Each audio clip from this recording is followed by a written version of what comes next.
એમાં આપણા ઋષિ મુનિઓ પાસે એવી ઘણી બધી શક્તિઓ ઋષિમુનિઓ એટલે આપણી દ્રષ્ટિએ ઋષિમુનિઓ હતા, હમ પણ વાસ્તવમાં એ સમયના એ સાયન્ટિસ્ટો હતા. એની પાસે ઘણી બધી એવી વિદ્યાઓ હતી. હમ લોકો એને માનતા એટલા માટે હમ કારણ કે પોતે એની પાસે નોલેજ એટલું હતું, હમ નવી નવી વસ્તુઓ પોતે હમ ઇજાદ કરી શકતા હતા, હમ લોકોને આપી શકતા હતા, હમ જેને આપણે અત્યારે આશીર્વાદ કહીએ છીએ. હા આશીર્વાદ આપતા. હમ તો એની પાસે એવી ટેકનોલોજી હતી હમ જે ટેકનોલોજી સમાજને આપતી. એના માટે આમ ટેકનોલોજી શબ્દ બરાબર છે.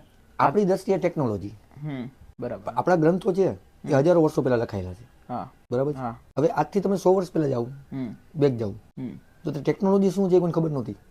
હા બરાબર. તો 150 વર્ષ તમે પાછળ જાઓ, હમ ટેકનોલોજી શું છે એ કોઈને ખબર નહોતી. નહોતી. હા ગાડીની કોઈને ખબર નહોતી, હા વિમાનની ખબર નહોતી, હમ બરાબર. હા બરાબર. મોબાઈલની શોધ નહોતી થઈ. હા તો આ તમામ વસ્તુ આપણા ગ્રંથોમાં બતાવેલી છે હમ કે આવું થતું, હા કે રામ છે એમાં હમ લંકામાં બેઠા છે, હમ પણ એમાં વાત ચાલુ છે, વાત ચાલુ છે. હા એના પિતાજી સાથે વાત ચાલુ છે કે જ્યાં વનમાં ગયા હતા, હમ બરોબર, અને પિતાજીનું મૃત્યુ થયું, હમ જ્યાં લંકાજી નહોતા પહોંચ્યા, હમ અને વનમાં હતા અને પિતાજીનું મૃત્યુ થયું, એ પેલા એની સાથેનો સંવાદ ચાલુ હતો. હમ એ જે સંવાદ ચાલુ હતો, હમ જેને આપણે અત્યારે ટેલિફોન કહીએ છીએ, હમ વાતચીત કેવી રીતે ચાલુ હતી. હમ આ જે વિદ્યાઓ છે, જે ટેકનોલોજી છે, હમ ટેકનોલોજી બધી તમામ ટેકનોલોજી હમ પહેલા હતી જ, પણ આપણને ખબર નહોતી એટલે આપણે એને બરાબર. વિદ્યા કીધી. વિદ્યા કીધી એને. આપણે એને વિદ્યા કીધી.